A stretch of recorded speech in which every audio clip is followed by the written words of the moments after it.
I just hear myself breathing hard. Are you doing the intro? Are you doing the intro? Get the womp womp womp ready for his intro. All right, welcome back to the Boys in the Sip show. And nope, sorry. I told you. Drew, watch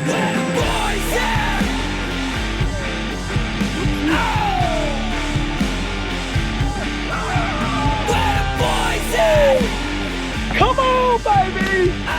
Welcome back to the Boys in the Sip show, brought to you by Mac Height, Mississippi.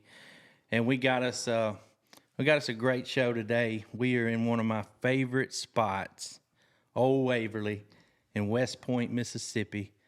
And we got us a guest today that I'm really excited about, Mr. Dusty Smith from Woodlands, Texas.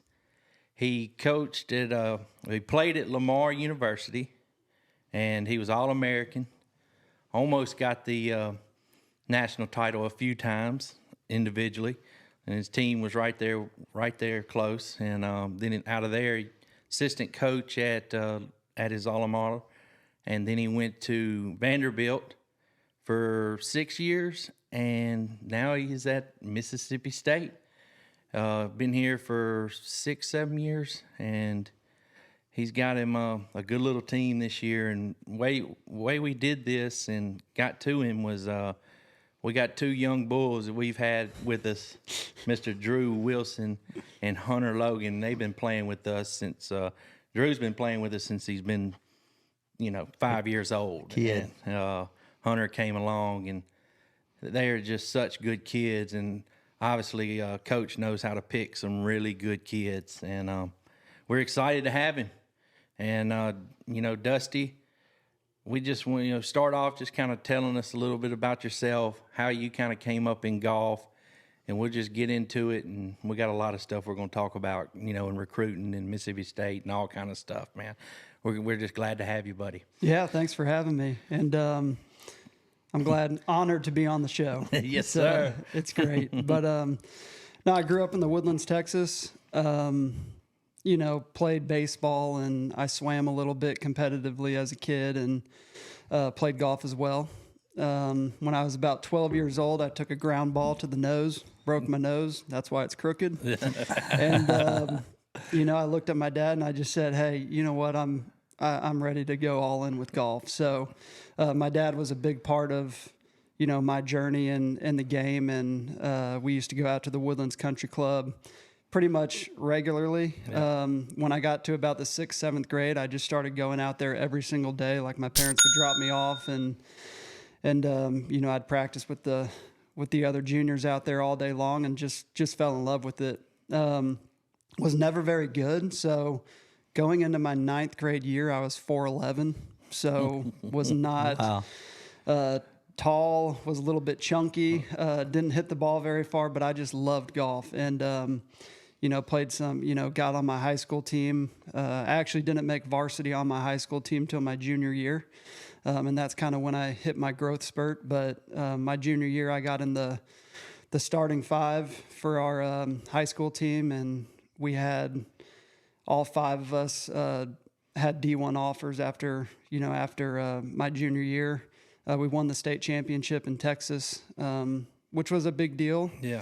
But I was just the 5-man, and it's funny, I never knew kind of where I wanted to play college golf. I wasn't highly recruited. I had about 2 schools looking at me. One of them was Lamar. But I just had this dream of playing college golf, and it didn't matter where it was. It didn't matter what division. It didn't matter junior college. I was just like, you know what? I love the game, and I want to play collegiate golf. So I was fortunate enough to Coach McMakin, who's now at University of Arkansas. He was my coach at Lamar.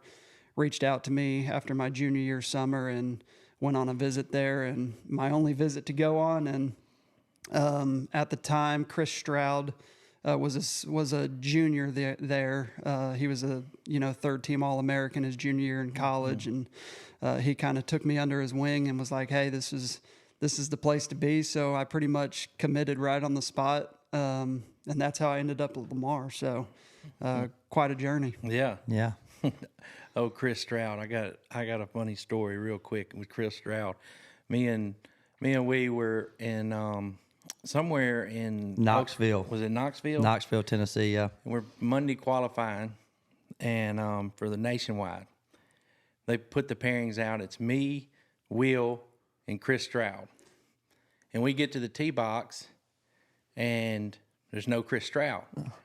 And I look at him and I'm like, we really about to play with each other with nobody else? we're 20 years old, whatever. I said, man, if I happen to shoot 64, nobody's going to believe me. I guess I don't know if he ended up getting in. He hit 2 shots and got in. Okay. He played half the first hole and then got in the field. Yeah. So, Yeah, but he was awesome. He was a senior when I was a freshman, and I don't know if you've spent some time around him, but he's the most positive guy in the world, like overly positive sometimes. But I remember we were playing SMU's tournament as a freshman, and the first day was just your bluebird day. It was about 75 degrees, no wind, and he plays okay that day. But he's, we're going into the final round. I think he was 7 back. And it was one of those tournaments in the fall where, Texas weather can change quickly. And we woke up the next morning, and I mean, it's about 40 degrees. The wind's blowing 30. And I step outside, and I'm just like, oh, my gosh, I got to go do this. And he looked at me, and he's like, this is the greatest day ever. Like, I'm going to be able to catch who's ever in front of me. And it was actually Colt Nost. Yeah. And Stroud goes out there, shoots 65, and wins the golf tournament. So it was... It's cool. He's talented, man. He is. Yeah. Very talented. No doubt.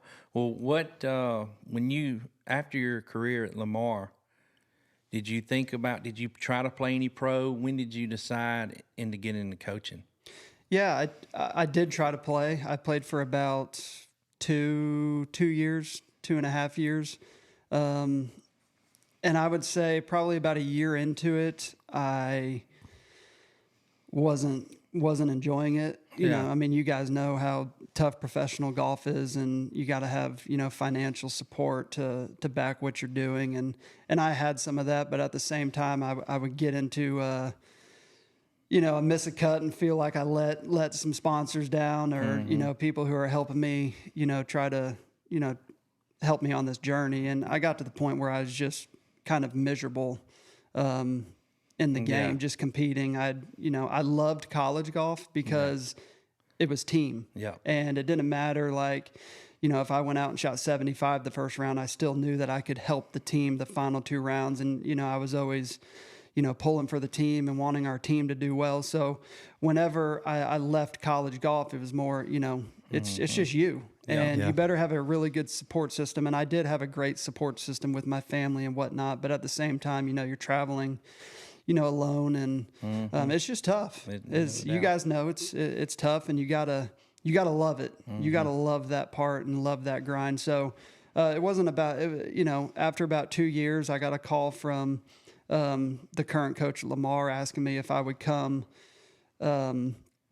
be the assistant for the Lamar program. It was men's and women's, so I got to take the women on their tournaments. But at the same time, he was like, you can play in as many pro events as you'd like. So I was thinking, man, I can, make some sort of money, and I can continue my dream of playing pro golf. But it got to the point where, you can't be good at both at the same time. There's just two professions that you got to go all in with. And I was just loving coaching. We would, I would obviously go with the men sometimes, but I was taking the women's team on my own, and it was an absolute blast. Low level Division I women's golf, and we were absolutely loving it. And I just loved the team camaraderie, the competitiveness of it, helping other people. So it was at that moment where I was like, I'm going all in with coaching. Yeah. I spent about another year at Lamar, and then was lucky to go to Vanderbilt. Yeah. How did that come about? So there's 2 stories to this. Number one, the coach who hired me, Tom Shaw, who's actually at Abilene Christian now, he was the head coach at Tulane University. And when Hurricane Katrina came through Tulane or New Orleans, they cut the golf program. So Tom Shaw ended up going to Vanderbilt. Well, one of my high school teammates, Billy Gutnick, played for Tom Shaw at Tulane. So whenever that job opened up, the assistant at Vanderbilt, I called Billy and I was like, hey, I know you played for, Coach Shaw. Would you be able to, help me put in a good word, help me get there? And he did. And I went on an interview to Nashville, Vanderbilt, and got the job. I spent a year with Coach Shaw, and then they parted ways, and Coach Shaw went to ACU, and I was left at Vanderbilt. I was actually, it's a funny story. Yeah. I was engaged at the time to Janie, and she was living in Houston. We had everything planned. She had a job lined up in Nashville. We had a condo lined up in Nashville for when we got married. Everything was kind of falling into place. Well, then this happens, and I'm like, well, shoot, nobody keeps assistant coaches anymore. Like they're going to hire somebody, and he's going to bring in his own guy. Well, they ended up hiring Scott Limbaugh, and Scott Limbaugh was the one coach who said, yeah, I'm probably going to go my separate way and hire my own assistant. Yeah. So when they hired Coach Limbaugh, my sport admin was like, here's Coach Limbaugh's info. Just kind of wait till he calls you. And I was just like, okay. Yeah. Well, right when I got off the phone with him, I called Coach Limbaugh. Yeah. And I was like, listen, I said, I've only been here for a year. Here's what we got. Here's where recruiting's going. This is what we've been doing. I know what you want to do. I would love to be a part of it. And we had some good conversations for about a week or two. And then I get a call from him. And keep in mind, I'm getting married in like 2 weeks. So like my life, I don't know where I'm going in life. I'm like, am I going to be employed? Am I not? Where am I going? So he randomly calls me and he's like, hey, my wife Kate and I are driving from Tuscaloosa, because he was at the University of Alabama. We're driving from Tuscaloosa to Vanderbilt, and we're going to stay the night with you. Never met the guy, never spent time with him besides on the phone. And I was just like, excuse me? Yeah. He's like, yeah, we're coming to stay at your place. So at the time I was living in the condo that my wife and I were about to live in. And it was a bachelor pad. I had a couch. I had a dresser with a TV on it downstairs, and all I had was one bed upstairs. That's it. So I go to Target, buy a blanket for myself, because I'm going to have to sleep on the couch, clean the place up. They can have my room. So they knock on the door, and, they open the door, and I had a 6-pack of beer with me, and I was like, Coach Limbaugh, here you go. And we just started talking, and about 10 minutes into the conversation, I just looked at him and said, listen, I'm getting married in 2 weeks. Are you going to keep me or not? Yeah. And he just looked over at his wife, and he said, yeah, I'm going to keep you. And that's awesome. Oh, man, that's cool. I mean, 7 years later, I mean, we built something really special there, and our family's our best friends now.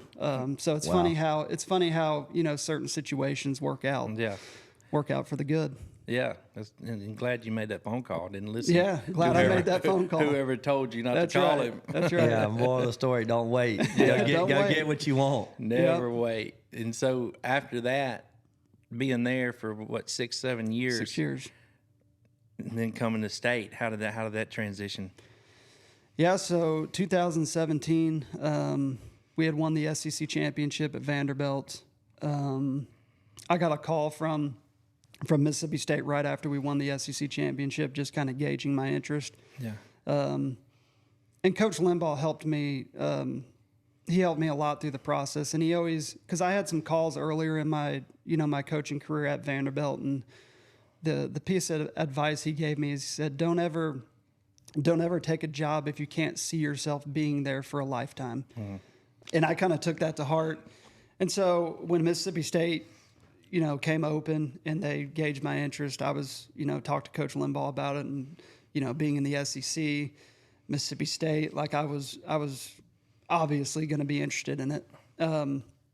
And so the process kind of went on through NCAA regionals, whatnot. I think I took my interview, maybe it was between SEC championship and regionals, and we played regionals, and I still hadn't heard anything. It had been like 2 weeks since the interview, and I think it was down between me and another guy. And right before we head for nationals, I get the call that, hey, the job's yours. And that was just it was an unbelievable feeling. Obviously, leaving something really special at Vanderbilt was tough to do, but I was able to tell the team before we left for nationals, which I thought was good, because they I think they kind of knew I was going through the process, and I was able to, really cherish that the NCAA championship with those guys. I know we won the stroke play by 12 that year, and unfortunately lost to Oregon in the Final Four, but it was a great kind of send off.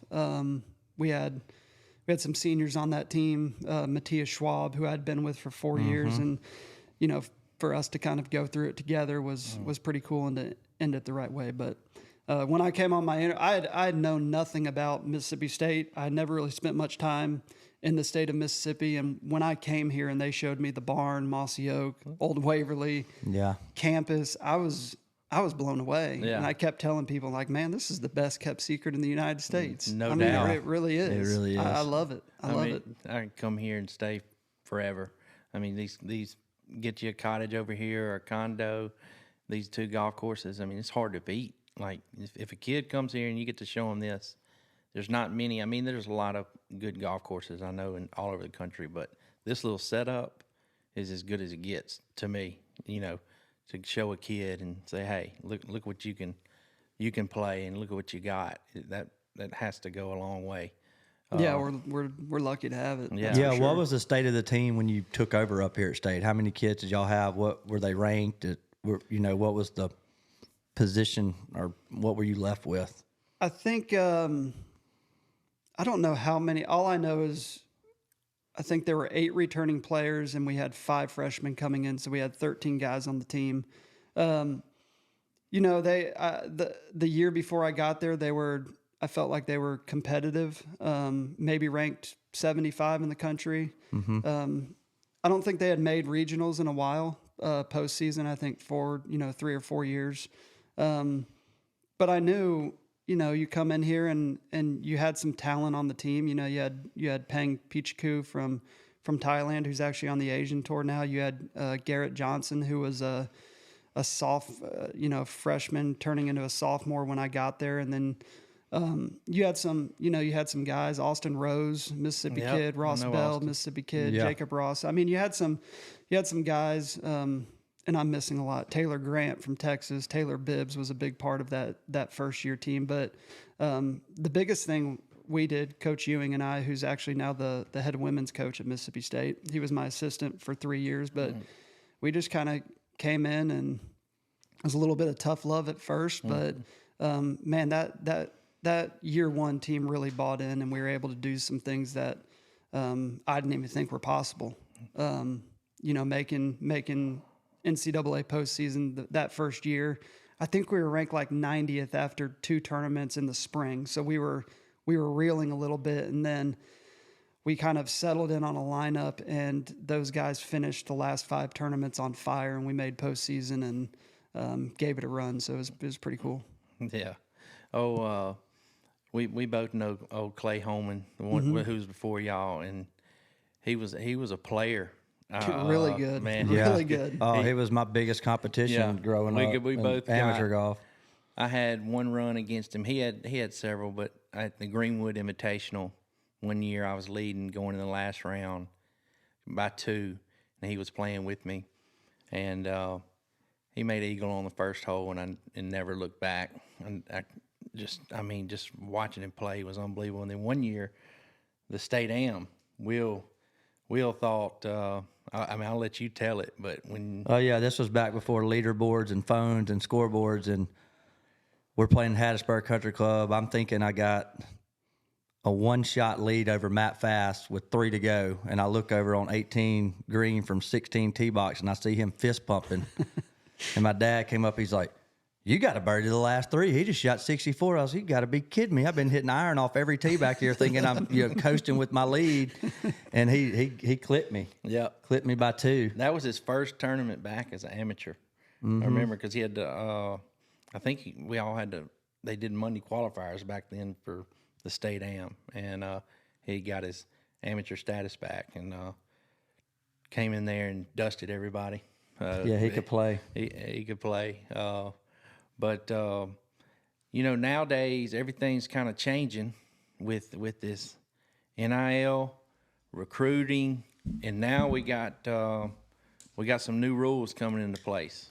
We'll kind of just talk about that because we want to get into it. Me and Will know a lot of junior golfers, and they're starting to kind of freak out. So I don't know much about it.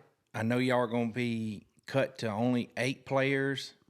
I think all of them every player you got is going to have a full ride now, I think. But I'm going to let you talk about it, kind of fill us in on kind of this new, what they're going to be putting in place starting next year. Yes, if the settlement ends up going through, Okay. which, they think it will. Okay. But yeah, the roster limit is going to be between 8 and 9, so we're told. Yeah. And I wouldn't say that every program is going to just have unlimited scholarships. Okay. I don't think that's true. Okay. But I do think it's going to be more than 4.5.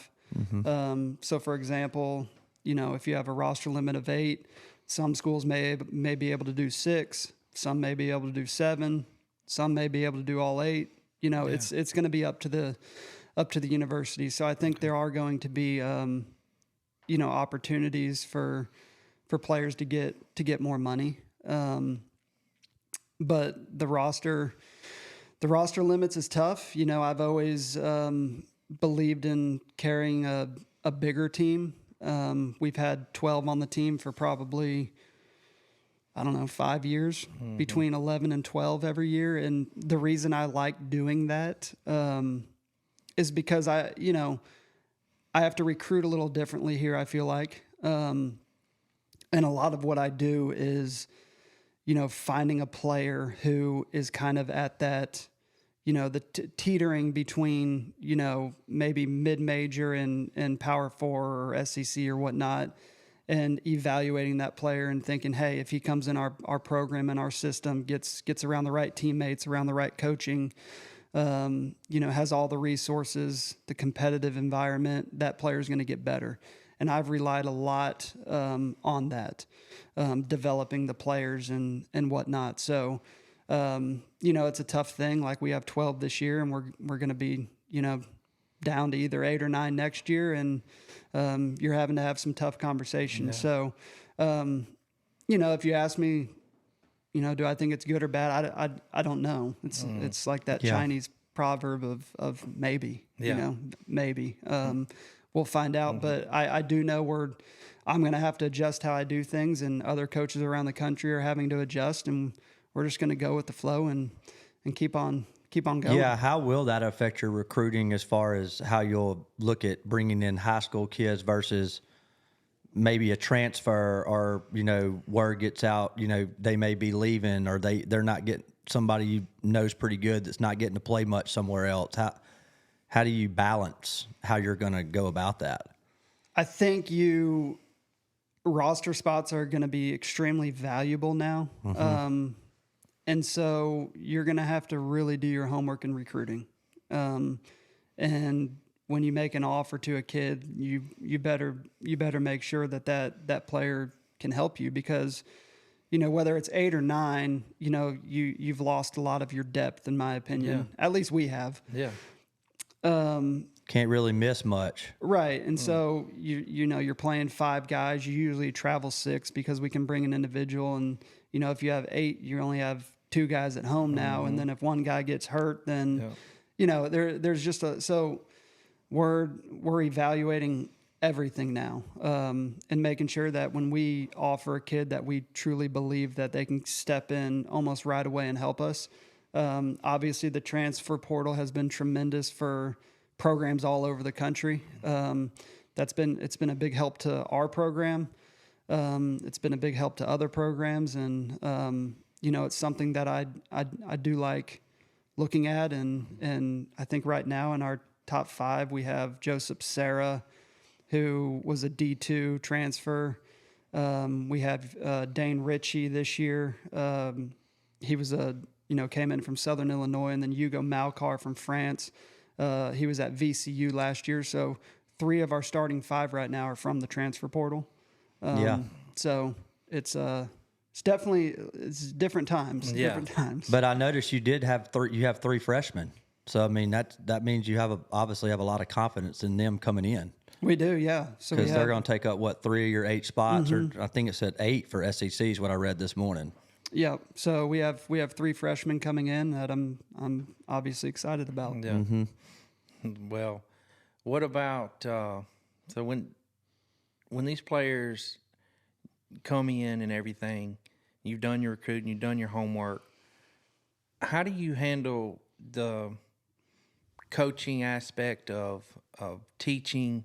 If they already have teachers, what's your kind of take on? You just kind of let them do their thing. They do ask for, help on anything. I know you give it to them, but what's your take on players coming in with already having their teachers? How that it is, and what do you kind of tell them? Yeah, I mean, the first thing we talk about in the recruiting process, because we all know, junior golfers, college golfers, professional, they all have their swing guy. Yeah. And I tell them up front, I am not your swing guy. I don't want to be a swing coach. If I wanted to be a swing coach, I would be a swing coach. I'm a coach. Yep. I'm a golf coach, but I'm a coach. So I coach everything. But I'm here to obviously help them if they need help with their swing. I'm knowledgeable about it, but I'm not the guy who's going to stand on the driving range all day and, work on your P5 position and stuff like that. So I'm very upfront with them about that. I want you to have your swing coach. That's their job. I trust your swing coach. I want to communicate with your swing coach. At the end of the day, I'm going to be around the player a lot more than the swing coach. And I'm going to be seeing the player in the most amount of pressure that they're under. And I'm going to know what their ball flight's doing when they can't feel their hands or their heart's beating, 180 beats per minute, whatever it is. And so I'm going to be able to relay that information to the swing coach. Hey, this is what's happening under pressure. And the player's going to be able to do it too. So nowadays with video lessons and all that, like, one of my guys can go see their swing instructor, and the swing instructor will send me a video of what they're working on. So now I know, like, hey, if we're at a tournament and something's a little off, I can refer to that and say, hey, remember what your swing coach said about this? Like, this is your tendency. Like, we need to kind of work on this on the range or whatnot. So our players know that coming in, that I want them to have their own swing coach. I want them to, work on that part of their game, what I'm going to do. And I'll say this, like, we have a great coaching staff. Kyle Cornelius in his first year here, that he's an absolute rock star. He's young. He's 25 years old. He's out for blood every single day. He's honestly one of the hardest workers I've ever been around. The kid recruits nonstop and is around our team all the time. And he's been great for me. And then also we have a grad assistant, Pedro Cruz Silva.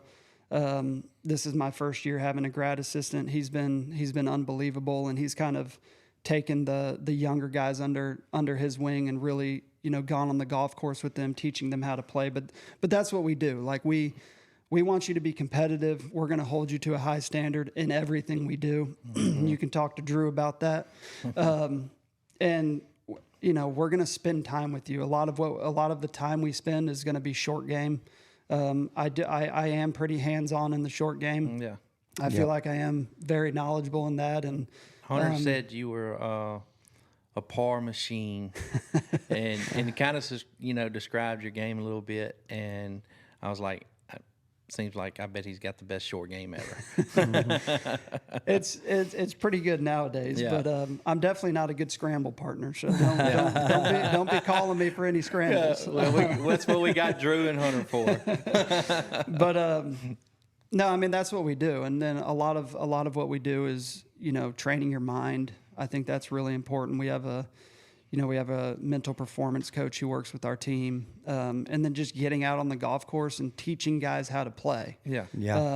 And I think, early on in my coaching career, it's hard as a coach, because sometimes when you're out there with the team in a tournament, you see the game like you played it.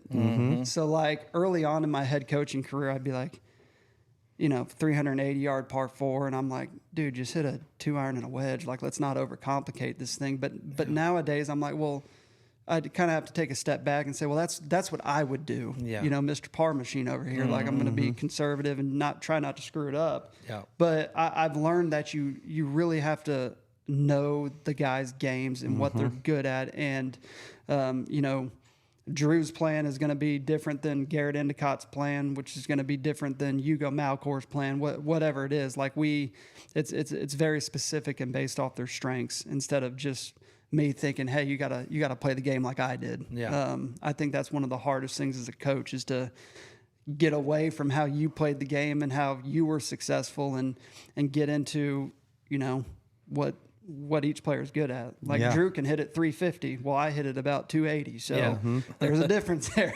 Yeah. So, His game plan is going to be completely different. Exactly. I love that. I mean, everything he just talked about is exactly our belief or my belief system. Yeah. As a coach, I talked about it maybe last week or week before. I feel like you should have a coach, a teacher, which you said, swing coach. Like you said, my high school team, I'm not giving you a swing lesson. Go see your coach, get moving it both ways or get your shots, and then we'll come out and we'll play and we'll figure out how we're going to shoot 70 instead of 74. For sure. So I love that philosophy. That shows you what kind of coach he is right there. Yeah. And I think that's huge because, how you score is everything. That's what matters. Yeah. Right? Yeah. So, he can come in with a perfect swing, but you being a player, you get out there with him. If you can just help him one stroke a day, that's going to be the difference. And that's what I tell our guys all the time. Like, I don't care how you feel. Like, I don't care if you feel a little bit off. Yeah. Like, it's okay. Yep. And I think a lot of, junior players, college players, whatever their level is, you always have your A game in mind, right? So you're always, you go out and you play.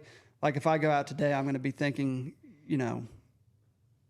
I'm going to be the player I used to be, right? Yeah. Or I'm going to play this game like I have my A game. Well, what happens if you don't have your A game? Yep. If you have that mentality, if you still have the mentality that you're going to play how you are with your A game, but you got your C game, you're in trouble. Correct. Because you're going to start short-siding yourself, doing a lot of stupid things. You have to be able to adjust to what kind of game you have for that day. 100%. And then adjust your mind to it. Like, It's okay if you have your C game. Like, let's pick conservative lines off the tee, conservative clubs. Let's hit center of the green. Let's just, fold our hand on make pars, and shoot your 72, 73. It's okay. It's a 3 or 4 round tournament. And then the next day when things are, feeling good, the whole locations are set up for your natural ball flight. Well, that's your day to go attack, right? Yep. And so just teaching these guys, like, hey, if it's round 1 and not everything feels good, that's okay. Like, just go find a way to shoot to turn. Coach, here's my 72 today. It's all I got. I'm gonna be a proud coach. Yeah, I really that's the am. way I've always played golf. Never was a good ball striker. Every time I was on the golf course, I was trying to figure out something. My swing, that day, hey, figure it out. Whatever ball was doing. Make your adjustments and just figure it out on the golf course. And that goes a long way. A guy that can make in-round adjustments, a guy that can be out there, know that he doesn't have his stuff today, but I can make a few adjustments and I can shoot even par. I can shoot one over, possibly one under if a few putts going in, instead of a guy getting out there and getting so frustrated and not knowing how to make adjustments and just blows up and gets mad and shoots his 74, 75, 76 and, just gives up instead of every single hole making those adjustments, no matter what, how bad you feel, what the ball's doing. Okay, I can do something to get through this round and make it the best I can. And, so I love that philosophy. Yeah, this game needs more people like us and coach in it. You probably didn't know this. My mother was the first ever woman to get a golf scholarship at Mississippi State. Really? Back in the late 70s. My dad played on the team with Bubba Wilson. And so my mother went to W, played volleyball, softball, and was over here. Her and my dad were dating, hitting balls on the range with him one day, and the coach was the men and women's coach, came up and offered her on the spot. And so I grew up with both of my parents being scratch golfers. So I was always approaching golf from a player side and learned that way. And I felt like that's how I was a successful junior golfer, you know, was mentally beating kids and managing my game the right way and knowing how to shoot a score versus having a good swing, you know. So that's how I've always approached the game.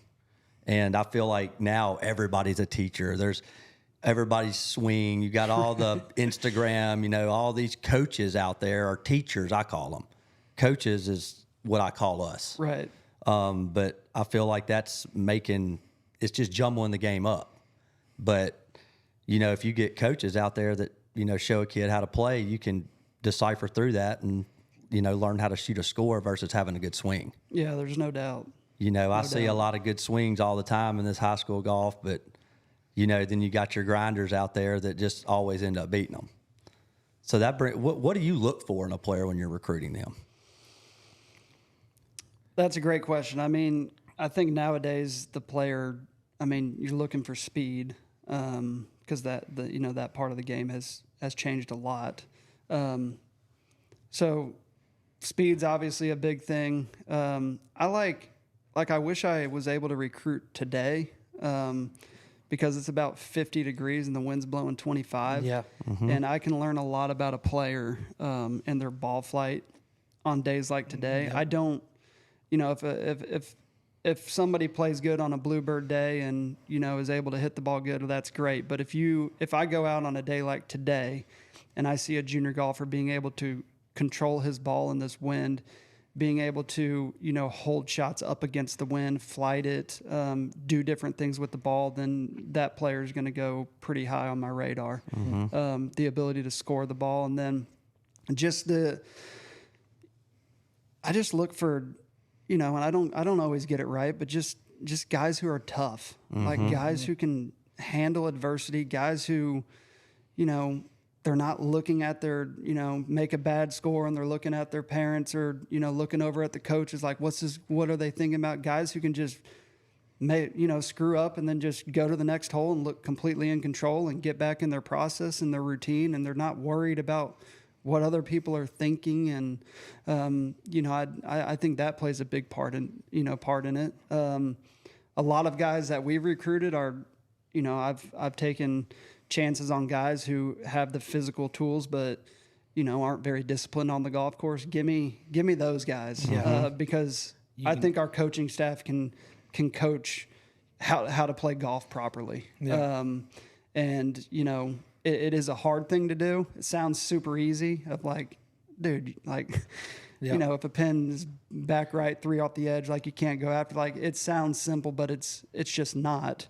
And so give me those kids and I can help you out a lot. That's what I look for. We got one sitting right here. I think, that's how I would describe him. 100%. I mean, just unbelievable talent, unbelievable speed, and watching him grow up. And I play with him a lot, you know, and I play with him some good matches and some very. But we started to see the transition. Yeah, started to see the transition. Some very good pressure spots. Mm-hmm. And the one thing that I always thought is, I didn't know if his heartbeat got up. Yeah, I didn't know if he was. I didn't think he was nervous. I'm like, I want you to be nervous. I don't know if you are. I still don't know. Yeah. Yeah. I don't know. He's not going to get too high or too low. No, he's not. Yeah. But I will say this, Drew has taken a huge step forward this season. You know, we obviously, everybody knows the talent he has, but he knows the speed and what he can do. But he has been extremely coachable this past fall. And, you know, I know he probably didn't like some things we did, like at the Valero, at TPC San Antonio. The golf course is extremely tight. You know, some long holes, though. You really have to value your golf ball. And I just remember, you know, me and Coach Kyle were just like, Drew, you're not going to hit a driver this week unless we tell you. And, you know, for him, that's that's probably like, you know, that's a big weapon. And it's not that we didn't trust it, but you first have to let's just put you in good positions this week and see what you can do. And he was very coachable in that, and he played really solid that week. I think he shot like 72, 73 or something like that. Just solid golf, and we took the driver out of the bag. Yeah. And then the next week goes out to the blessings, and I'm like, let it rip, dog. Let it rip. And he goes out there and finishes 6th, I think, and you know, has a great finish and was our top finisher for that week. So he's made tremendous steps, and he's starting to learn, like, you know, he knows the weapon he has in his bag, but to be able to hit a 2-iron as far as other people's driver, that's also a weapon. Yeah. And you need to understand that, right? You need to understand that part of it too. Correct. So he's done a great job of learning, and I'm glad he's on our side. And like you said, on the flip side, he's at the 200-yard plate. He's hitting 8-iron. Exactly. If it's 175 front, he's 4-iron, 8-iron into the hardest par 4 on the golf course. Exactly. Yeah. So he's going to get to a point where he's going to really know, like, hey, on this par 5 downwind, I can go ahead and just send it and really use that to my advantage. But if it's a hole where especially if he's not feeling comfortable with his driver that day, like, hey, let's just throttle back and, you know, let's play conservative golf until I, you know, get into a rhythm here, and let's see how we can attack the golf course differently than just strictly overpowering it. Yeah. Yeah. Another good thing, I feel like you, knowing Hunter and Drew, that you do a good job of, is picking good kids, man. They are the best kids to be around. They really are. They hang out with us, and, you know, I'm not saying they have never, ever once, you know, wanted to have a beer, anything like that. You know, they're just such good kids, they don't have bad mouths. They just, everything they do is so good, and still have the best time with us, you know. Yeah. And so you just did such a good job, and getting in talking about Hunter, you know, I feel like he's a little different. He's got the cockiness, the I want to get on this golf course, and I'm gonna beat you, you know. And he's got that little bit of that all really good golfers, they have that cockiness. I mean, Will had it. There's several golfers that, you know, it just helps when you stand on that tee. I never had it, you know. I wasn't, you know, I just was a grinder and get them down. But when you get on that tee and you look at that person and you just know, hey, I'm fixing to whoop you, man. Like, you know, and I feel like Hunter has that. I don't know what you think, but just tell us a little bit about Hunter's recruitment, how you recruited him, and talk a little about him, because we've got some buddies and that are backing him now. I had an unbelievable conversation with him. Me and a buddy of mine, Michael Naiman. I'm sure you've heard of Michael. We were playing in a tournament scramble. Hunter was with us, and actually I was here, and Hunter and a buddy of mine were playing a couple guys, and I heard somebody come by the golf cart and said, "Congratulations, Hunter." And he didn't say anything, and I was like, "Wonder what that was about." And the next tournament, I said, "What was that guy telling you congratulations about?" And he's like, I think I'm gonna go to UAB and be the assistant coach." And I was like, you're not gonna pursue it?" And he's like, "Man, I don't know if kind of like what you said. I just don't know if I want to do that grind, man. I really don't." He had an unbelievable junior year, correct? He did. It was a junior. Yep. And in the senior year, you know, wasn't near as good as junior. And I felt like he just, he knew how hard he grinded to get to where he was, and he just didn't know if he wanted to do that. And I just remember me and Michael telling him, like, "Look, man, one thing is they were going back and say, look," and that's, like you said, the money part of that is huge. When you get out there and know that everything's taken care of, you don't have to worry about money, that's huge. I said, "Look, so take that aspect out. They're going to take care of you." and you're never going to be able to do this again. You can go be a college coach as soon as you want to, as good as kid as he is. Yeah. And I said, anybody's going to hire you at any time. So I was like, you're going to look back one day and say, man, should have I done this? So even if you go do it for 2 or 3 years and then you make your decision, I feel like that's going to be a way you're going to want to look back and say, okay, I'm glad I did that at least. And even though you might have been right, you not like the grind and all that stuff, but at least you tried. Mm-hmm. And that next few days, he made a decision, said he wanted to turn pro, and I'm glad he did. And he missed second stage of Q School, and he's at Asia right now in the final stage for the Asian tour. But just get into a little bit about him and how you recruited him, and then Mississippi, because he's from Mississippi. Drew's from Mississippi. Kind of your thoughts on recruiting in Mississippi, as well as what conversations do you have with players that are thinking about moving to the next level? Yeah. What input do you give them? First of all, starting with Hunter. So, and I just have to say this before I forget it. Like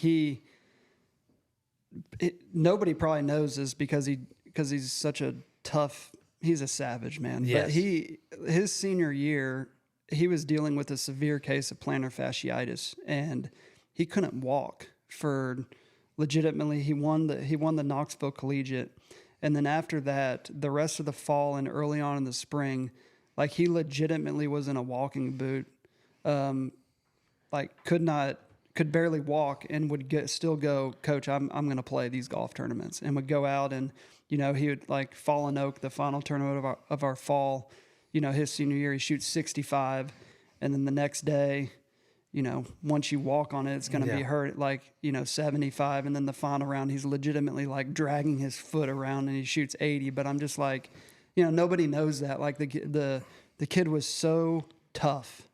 Just one of the toughest kids I know.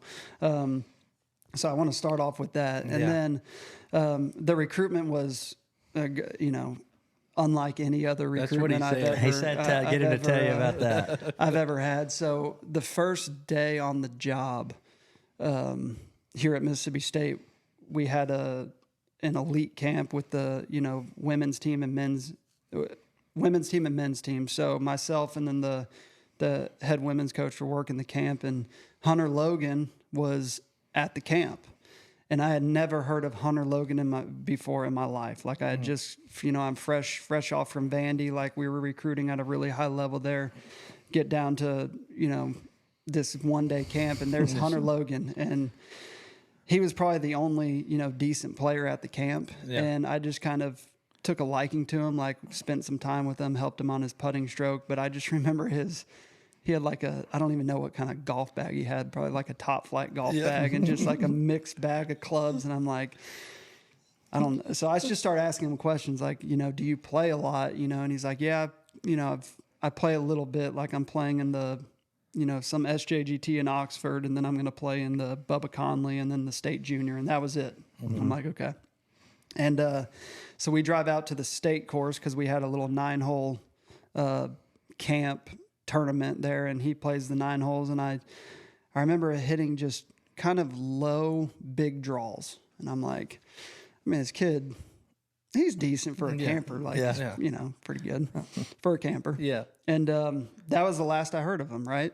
So later on in the summer, I go to the Bubba Conley to recruit, and I didn't even have him highlighted on my list. Okay? He did not make the highlighted part on my list. And I'm out there the first day, and after the first day, I go back to the hotel and look at, who played well, and there's like, Hunter Logan, 74, and I'm like, that's not bad, but not what we need. Next day, he goes out and he shoots 70, and I'm like, I'm at least going to watch this kid now. Yeah. Like he's, probably top 15 in the tournament. Like I'm going to watch him. Mm-hmm. Final round 66, finishes like top 8 or something. And I'm like, okay, this kid's pretty good, and did not care about anything. Shirt untucked, like, was out there, like, probably like didn't even look at me, probably didn't even say hi to me, and I'm just like, that's my guy right there. Yeah. Fast forward about 3 weeks later, the state juniors at Old Waverly. And I'm obviously there with my assistant, and we watch the whole time. Hunter wins by 10. He wins the state junior by 10. And that, there's some good players at Waverly and Mississippi and whatnot. And he just went out there and beat the brakes off of everybody. Yeah. And that was my time where I was like, this is my guy. Like, I'm getting him on a visit ASAP, and I'm just going to offer him. And luckily, it turned out to be great. But there was also, recruiting him at junior tournaments. Like, I would look in his bag. He'd have 12 clubs in his bag. Mm-hmm. Yeah. 12. He's like, Coach, I just don't have, this driver out here. My buddy gave it to me last night. And then look at this shaft, Coach. My neighbor put in this shaft the other day. And I'm just like, this if kid he actually got fitted, it'd be sick. This kid, he would always tell me, he's like, Coach, the 6-iron hooks a little bit, the 7-iron fades a little bit. Yeah. The pitching wedge is, goes straight. And he knew exactly what every club did because it was all just a mixed bag of. Yeah. It was wild. Yeah. I mean, one time in junior golf, his shoe fell apart in the middle of the final round. The whole sole comes off the shoe. He finishes the last. Wins the golf tournament with his barefooted basically. Yeah. Like, you can go on and on about the recruitment of Hunter Logan, but he's a competitor. He wants to absolutely destroy people, and he was great for us. He had to work very hard because he's. I mean, you guys have been around. He's hard, he can be hard on himself, No doubt. Yes, and he can be very hard on himself, and he had to work really hard, through a lot of conversations with the coaching staff and whatnot of just, you got to give yourself some grace every now and then. Yes. Like if you're constantly just hard on yourself, like, golf it's way too hard of a game. Like, you will beat yourself down and down and down. Like, you have to be able to give yourself grace in this game. And that's one thing he learned, and he really matured, after his, freshman and sophomore year. Like, he really matured into a great man. Like, he was a team captain his senior year. Like, he just matured, and you could tell he was competitive, and there were times where he wanted to go, beat himself up, but he had just kind of taught himself, like, when the right time to do that is, and when he just needs to, kind of, hey, I'm not perfect. I make mistakes. Give yourself grace in this game, and your longevity in the game is going to be a lot longer. Yeah. Mm-hmm. No doubt. He did he commit a little quicker than Drew over here? Man, listen, I Drew know. wanted to be in the NBA. Listen, I know I got a hat on, but I got a lot of gray hairs from my man Drew. I mean, I wrote that kid probably 15 heartfelt letters, and he just kept dragging it on and on and on. And I actually remember the day he committed. We were qualifying out here. I was on the last hole, and I get a call from Drew, like, on the tee box, and he said he's coming here, and I legit sprinted down 18 of Waverly, just, we got him. But yeah, that was a big day for us. But yeah, Hunter was fairly quick, which was nice. Yeah. So what about the NIL now? How with the golf? I mean, if you had a player that you wanted to go get, and he started, I know you're gonna probably have to deal with it some now, talking about NIL. I mean, I know it's not as big in golf right now, but it's got to be. There's probably some out there, but I mean, kind of how does it work? Like, if you went to, I guess, y'all's collective. I mean, I guess y'all have a collective, and like, look, man, I got this guy. I think I can get him. If we give him something. I mean, do they give y'all an allowance, or just? I mean, nobody really knows how it works, and you might. I mean, like, it's yeah. Like, no, you do have you obviously have a collective, and people can donate money to your collective, and you can, use that money how you see fit. Yeah. I mean, a lot of the stuff can't come from me. That's the thing. Like, being within the rules, like, a collective can reach out to a player, vice versa, but I'm not the one, going up to somebody and saying, I need X amount of dollars for Yes. this player. Luckily for us, like we haven't run into really that yet, but especially with the big time recruits, like probably the top, I don't know, 5 recruits in the country each year, like it's starting to happen Yeah. out of high school. I'm just a big believer in NIL, how it was supposed to be done. Yeah. Like, Yeah. man, if I got a great player and he's, somebody wants to take care of him, great. Yeah. Like that's Like, you so know. we won't, get Drew on for our merch and NIL, stuff like that.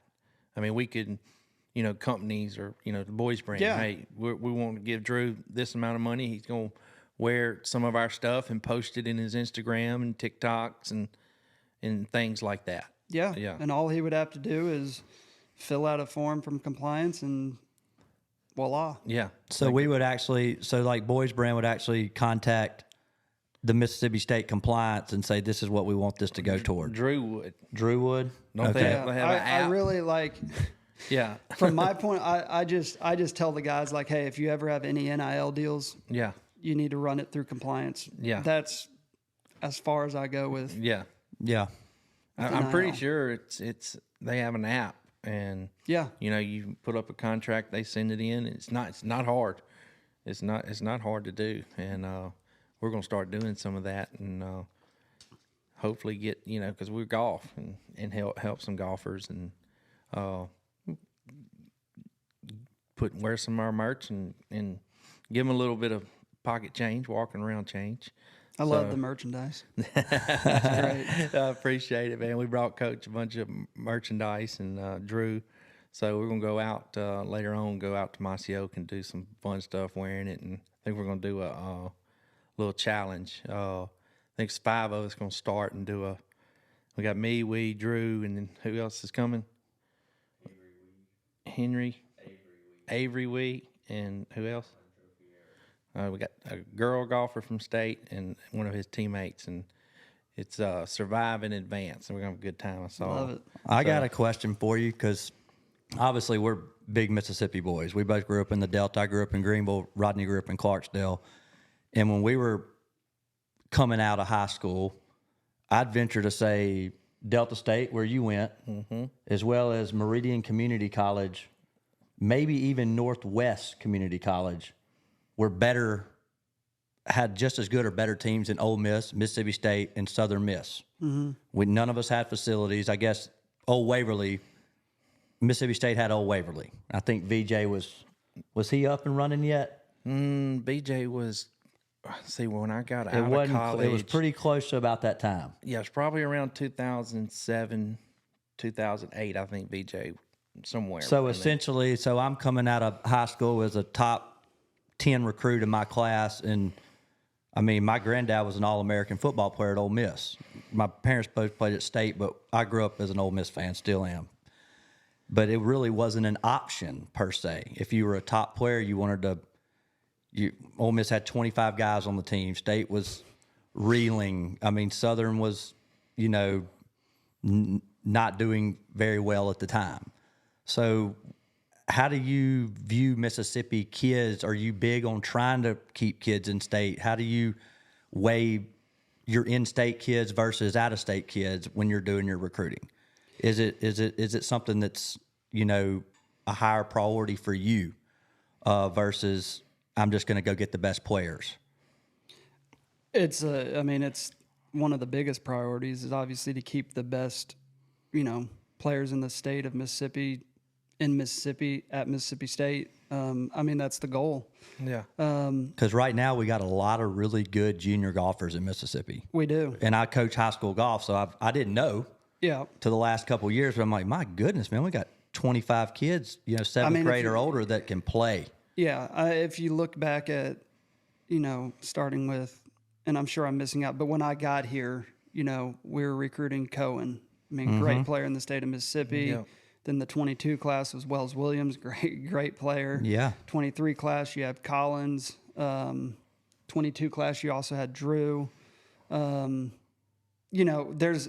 Mississippi. There's always the top players are are great. Like Yeah. they're really good, and we've been lucky to be able to, keep some of those guys here, and they've been a big part of our program. I think I don't want to say the problem, but when you're down on roster spots, I feel like it's going to change, not only recruiting in Mississippi, but everywhere. There are going to be guys that I would 100% have offered if I was able to. Yeah. Like, you know what I'm saying? So, Yeah. and I know a lot of kids, are, having a hard time with recruiting or trying to figure out where they fit in this new landscape. And what I'm going to tell, anybody is I loved my time at Lamar. Like, I wouldn't have changed it for anything.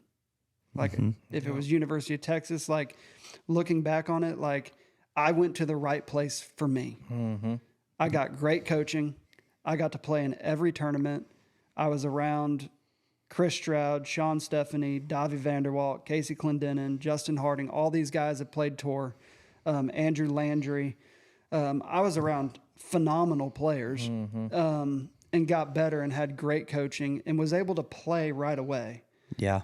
I think kids these days in the recruiting process, they have their mindsets on like Power 4 or, SEC, AC, whatever conference it is, this is where I got to go.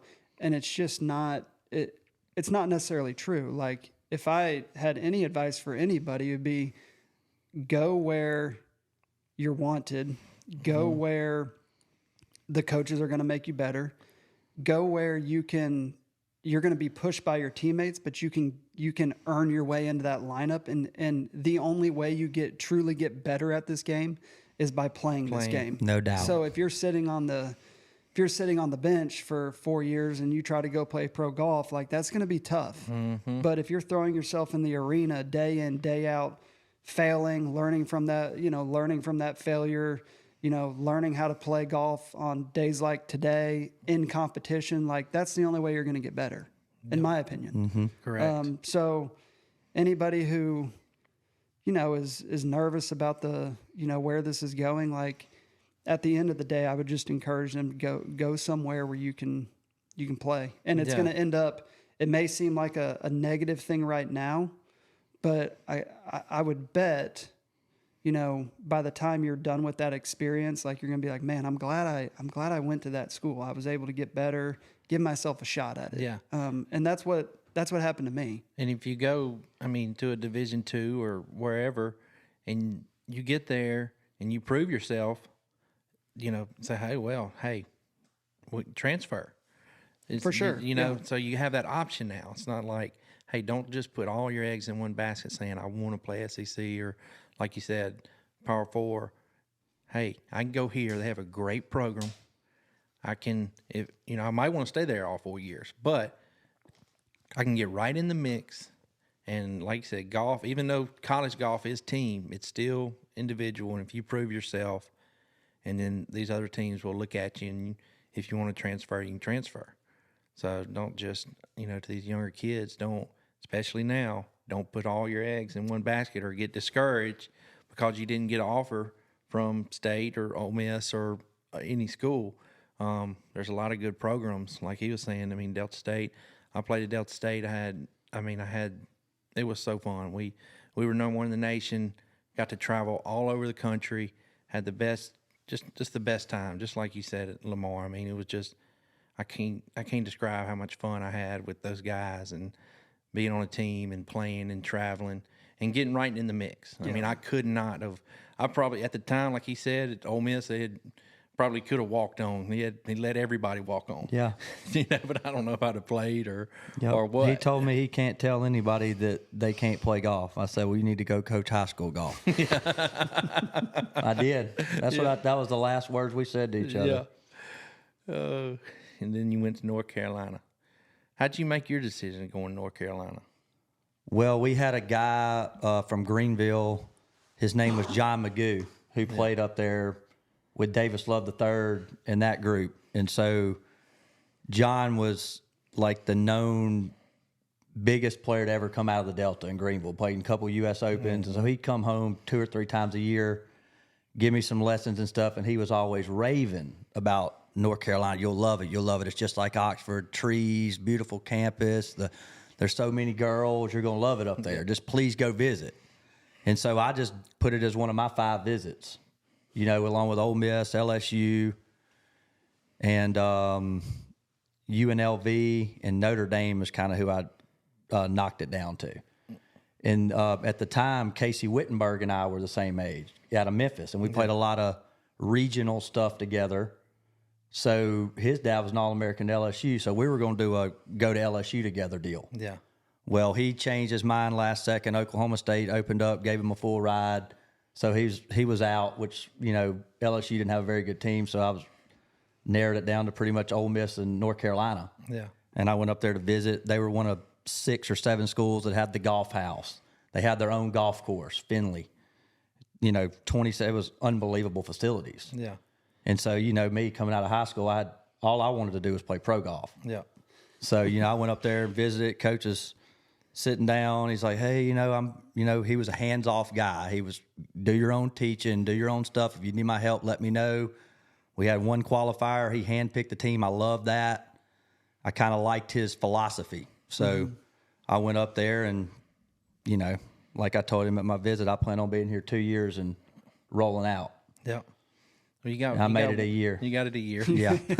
Yeah. Then we hit the road. We had a good time. But a thing I noticed, and I still see it now, being around Mississippi junior golf, and the reason I was asking you some of the questions I did, and we noticed it growing up, because we had, in our age group, we had 6, 7, 8 stud players that couldn't afford to go travel all over the country. Mm-hmm.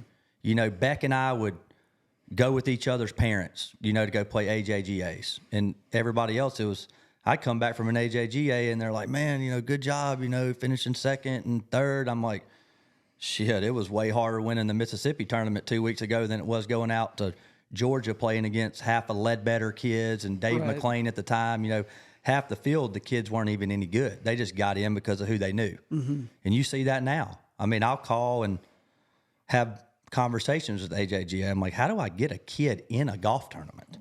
You know, and you hear all the criteria and you're like, my goodness, like, that's tough. Even if you want to get out and try to do it, it's hard to get in.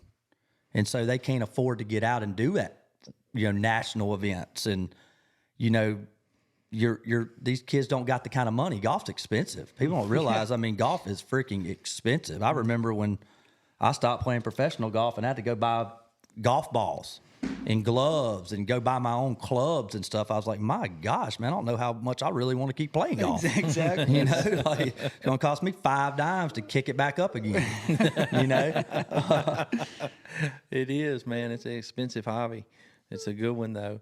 Well, a question I want to ask, how do you, I mean, you're married and you got 3 kids, 3 girls. I've got 2 girls. Will's got 4. And we, on our podcast, we cut up and talk about, you know, kids and how hard it is.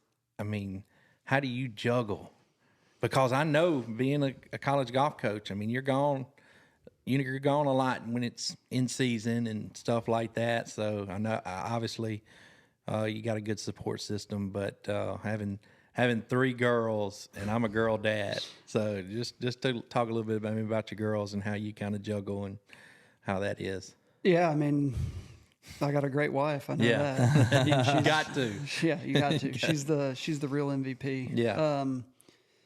You know, one of the things I did probably about 3 or 4 years ago, I used to always be a believer in, like, you do early morning workouts, then early morning class, and then we're going to practice, you know, come out here at 2:30 once everybody's out of class and practice till dark. And that's kind of how I ran the program my first 3 or 4 years. And then during COVID, for some reason, we had to flip the schedule where I started having morning practices on Monday and Wednesdays, no class Friday. And then Tuesday, Thursday, you would have a mix of guys, some in the morning, some in the afternoon classes.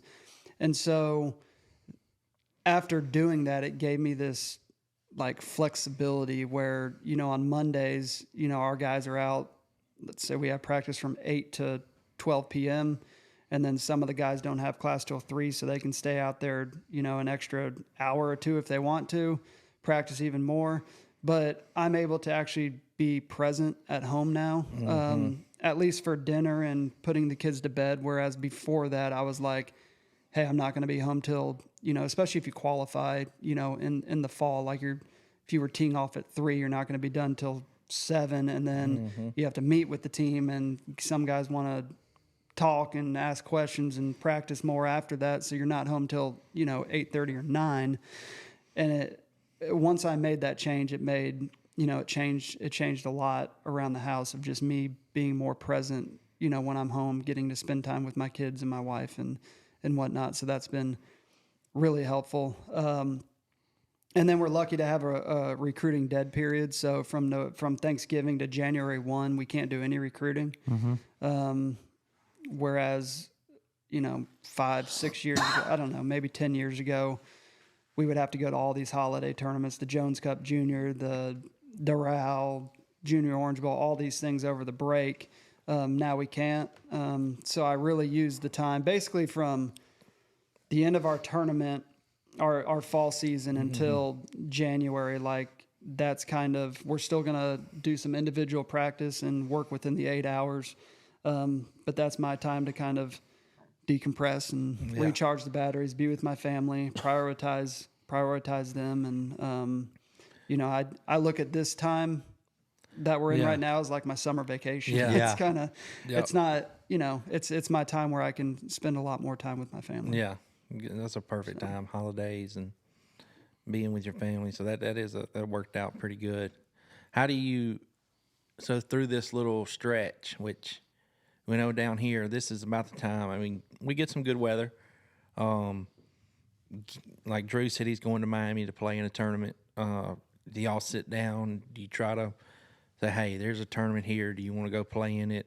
All that kind of stuff through the stretch. Y'all sit down and kind of go over those things. We do. I mean, we meet after every tournament we play in. So if he plays in a tournament, like we're doing an individual meeting after that, but we also do end of the fall meetings. So in those meetings, we'll talk about, hey, what's your plan for the holiday season? I can't make them play, but I do encourage it to at least play 1, if not 2 events, just to remain sharp over the break. And I would say the majority of our team does that, which is nice. But at the same time, in golf, you basically have the spring season, and then you have the summer season, and then you have the fall season. Yeah. And then this is your only time where you can kind of, relax a little bit or, take a few weeks off. So I also want to prioritize guys getting refreshed and re-energized as well.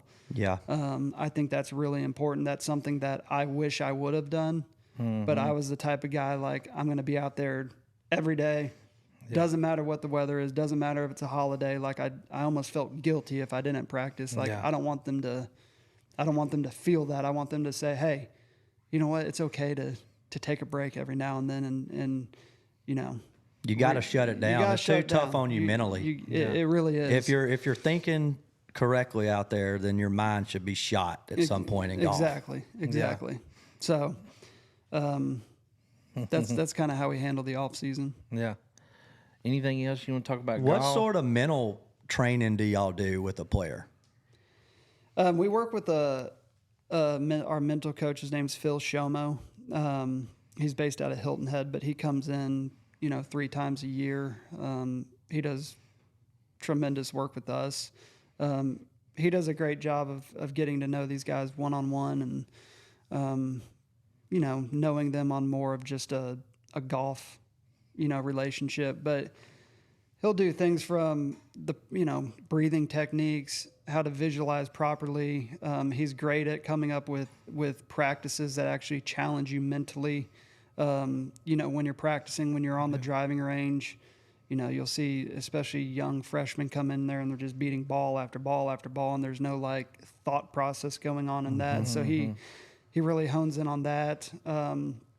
Really gives us skills to focus on. We call it the orange circle, the orange circle center of focus, where we can really focus on things that are controllable. He gives us techniques to do that, and then also, you know, being able to, you know, express when, you know, your mind's wandering a little bit, how to kind of, you know, bring it back to the present. So it's been really beneficial. He's been with us since 2021, and I think if you look at, you know, our recent success, like I would correlate it to kind of when he came in here, because he's a big culture builder too. So he's really helped me as a head coach of like develop, you know, coming up with our culture and what we stand for and kind of our core values. So Yeah. he's been great.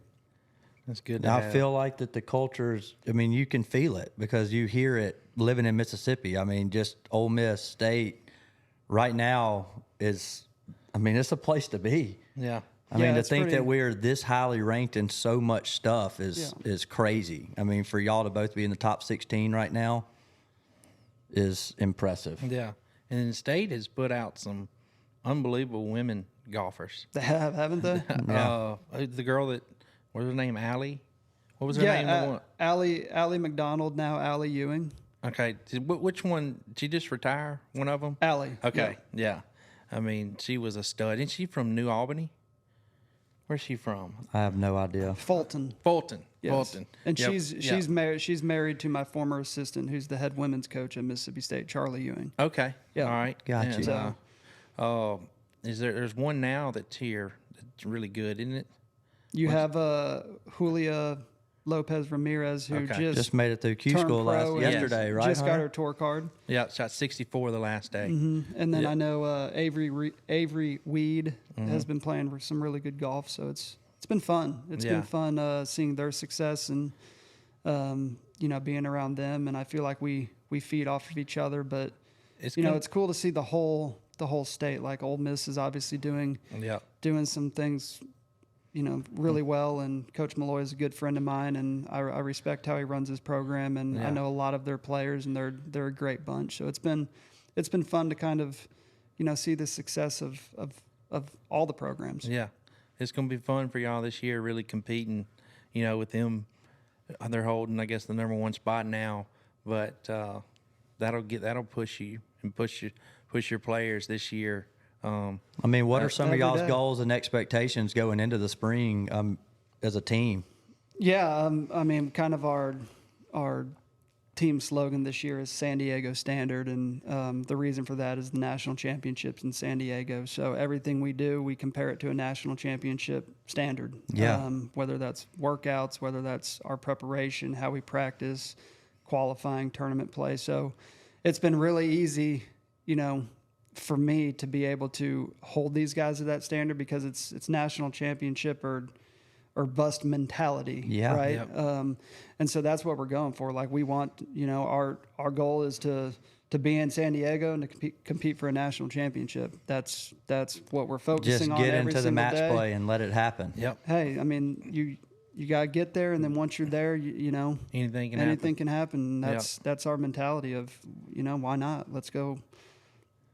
At least if we look back and if we do fall short, we can say, you know what, we gave it the San Diego standard every Yeah. single day. And as a coach, I can live with that. You know, athletics is up and down, and you're gonna win some, you're gonna lose some, you're gonna, you know, climb the mountain and fall off the mountain. And I understand that, so I don't get sucked into results too much. But as Yeah. long as I can look at our squad and say, you know what, we gave that effort, that mentality every single day, and we put ourselves in the best position to do it, then I can live with anything else.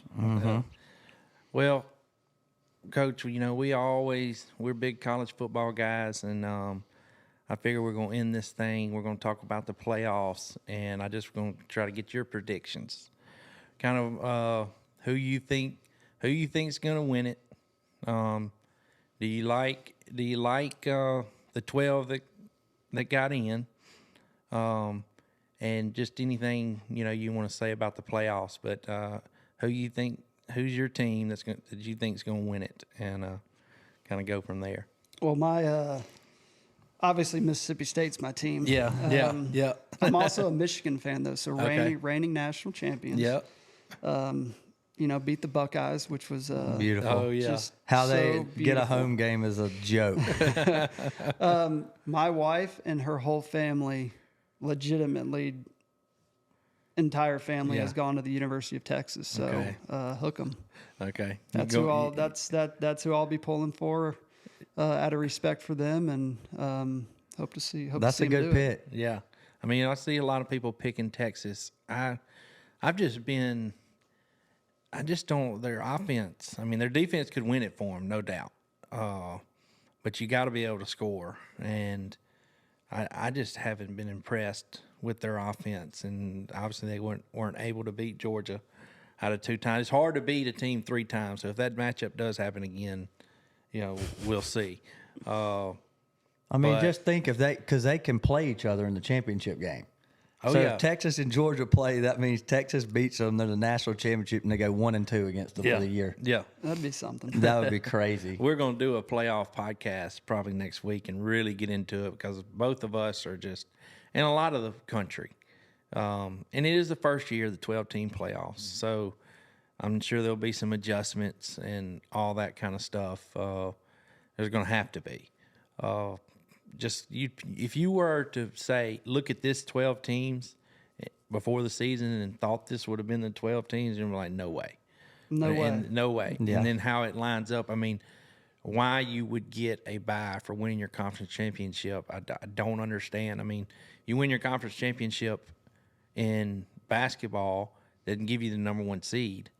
You know what I'm saying? You just get in the tournament. You just get in the tournament. So I feel like that's a big mistake that they've done. And I feel like they've got to come up with a way that takes a committee out of it. I don't know how they're going to do that. I think there's a few ways they can do it, but you don't need a committee. NFL doesn't have a committee. Nobody has a committee, especially in professional sports, of who decides to get in the playoffs and stuff like that. I guess in golf, you got to. How does that work? Now that I think about it, you win your regionals. Are you talking about how you advance to nationals or whatnot? There's no regionals? committee, right? Well, we do have a golf committee, yes, Okay. but they go off for the most part, they go off the rankings. So Okay. they'll go off. You have to be above 500, and then you have to be ranked a certain. To get in that large bid, you probably have to be ranked around 59 or 60. Okay. And then, they'll 9 times out of 10, they're going to go straight down the rankings. So you kind of know, if you're going to get in or not. Yeah. Okay. That's good to know. Yeah. Well, me and we are going to do our playoff podcast, and we'll dive into it more. But Coach, man, this has been fun, man. Look, Good stuff. that we Thank you. You don't know how much we appreciate you doing this, and we're going to start doing this more. And I think with people maybe watching this and seeing you come on, we'll be able to hook a few more and keep on doing this with coaches. I put out a little story last night. I said we're going to do a podcast with a head coach In the in the SEC. SEC, and I said if anybody can guess, I'm going to give a free merch. I've got a bunch of guesses. I told Yeah. Drew he couldn't guess, and I don't know if Drew told anybody, but they're like Lane free. You're stuck with me. Hey, you're gonna be the first of many, sir. First of many.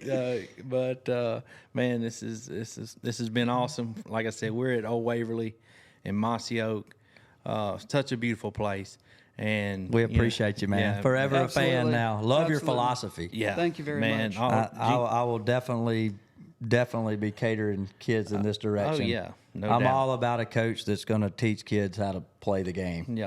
Yep, and his just positivity and kind of how he goes about himself. So good stuff. We're about to probably go out to Mossy Oak and play a little bit and do some challenges. But Coach, we're going to probably want you back on at some point, and Maybe to celebrate. Yeah, celebrate.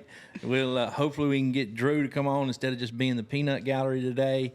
But anyway, Coach, this was such a good time, man. We appreciate it. And before I go, I don't want Austin getting on to me or Will. Look, we got some awesome merch. Even Coach gave us a little compliment. We got some new golf stuff. We got our SIP stuff. We got us some SIP State. We got us some hunting Mississippi State stuff. Y'all go to www.theboysbrand.com. The boys with a Z.